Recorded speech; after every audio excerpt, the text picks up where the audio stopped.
Vamos conversar um pouquinho a respeito da última referência bibliográfica que eu vou passar para vocês. Oséias Gomes, e uma maneira muito diferente de gerenciar um processo, de gerar uma empresa. O nome do livro, Gestão Fácil.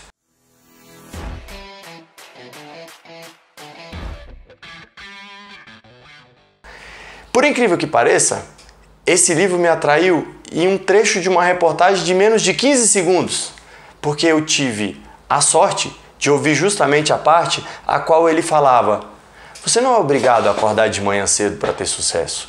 E eu, opa, isso é interessante. Você não precisa seguir uma série de protocolos que são ditos como protocolos de vitória para que você também seja um vencedor. E aquilo totalmente atraiu a minha atenção. E ao ver e ouvir um pouco mais a respeito daquela entrevista, batia de frente com uma série de coisas que eu falava: gente, eu pratico isso.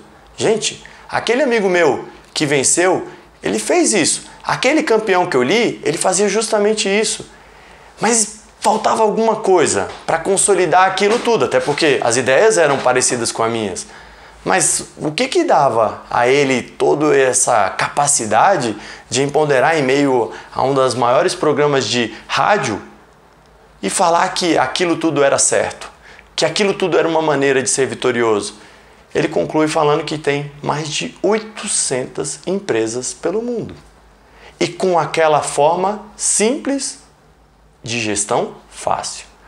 Em resumo, aquele número é assustador para todos. E pior, o planejamento é de abertura de uma empresa a cada 72 horas, sendo que já são mais de 4 ou 5 países. A resolução é muito simples. Como esse cara faz tudo isso? E como que ele vira e fala numa entrevista que um cara que tem 800 empresas dorme e acorda por volta de 11 horas e acorda às 9 horas da manhã? Ele não acorda às 5 da manhã? Ele não trabalha 24 horas? Em uma das partes da entrevista, ele até relata que ele não é o responsável pelo sucesso da empresa dele. Não, os olhos dele não são os únicos a estarem dentro da empresa para gerar sucesso. Aquilo definitivamente atraiu meu interesse pela leitura. E o livro realmente confabula um plano de negócio totalmente diferente.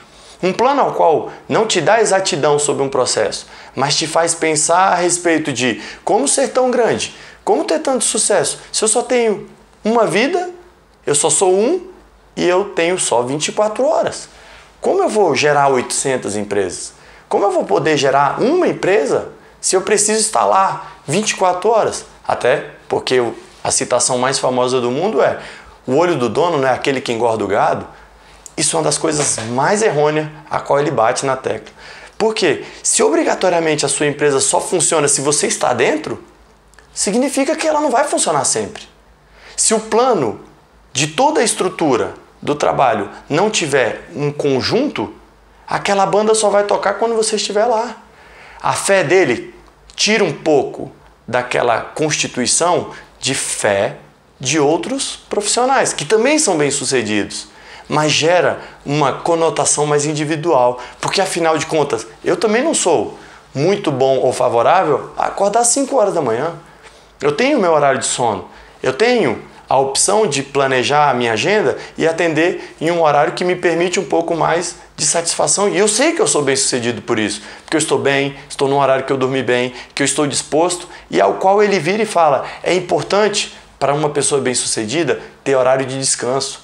Como horário de descanso e toda aquela atribulação de tempo é dinheiro e tudo mais, é no descanso que você pensa, é no descanso que você raciocina, é no descanso que você internaliza alguma coisa maior e externaliza algo que vai mudar o mundo. Não é no meio da loucura, repetindo 24 horas todo aquele processo, todo aquele mecanismo que você nem pensa, que você vai ter grandes ideias. Nem muito menos seria esse o momento de idealizar coisas novas. Seguir receitas, seguir padrões, faz com que você persista em algumas fés que talvez deram certos para alguns, mas que na maioria das vezes deram errado para muitos outros. Criar um planejamento que esteja à sua altura, isso mesmo, à sua altura de finança, de tempo, de individualidade é o que vai fazer com que a sua capacidade de persistir vá ganhando direcionamento. E aí sim, sucesso. Dessa forma, você vai criando não um império, mas um sucesso interno, que vai gerando uma externalização e um sucesso cada vez maior. Então, siga o protocolo que precisa ser feito, mas antes de qualquer coisa, debata sobre aquilo que você consegue fazer. Medie sobre as suas horas, sobre o seu tempo, sobre os seus estudos, sobre o seu tempo de dormir, sobre o seu tempo de prazer, a sua complexidade e as suas dificuldades. O que você pode fazer? O que você tem de pontos positivos e negativos? E persista da melhor forma. Não se intitule como uma pessoa alvo de um sucesso exclusivo de um único método. Por isso, tenha a responsabilidade de escolher um bom profissional e deixar que esse excelente método seja dado por ele. E tenha você, novamente, a responsabilidade que lhe cabe, fazer a tua parte.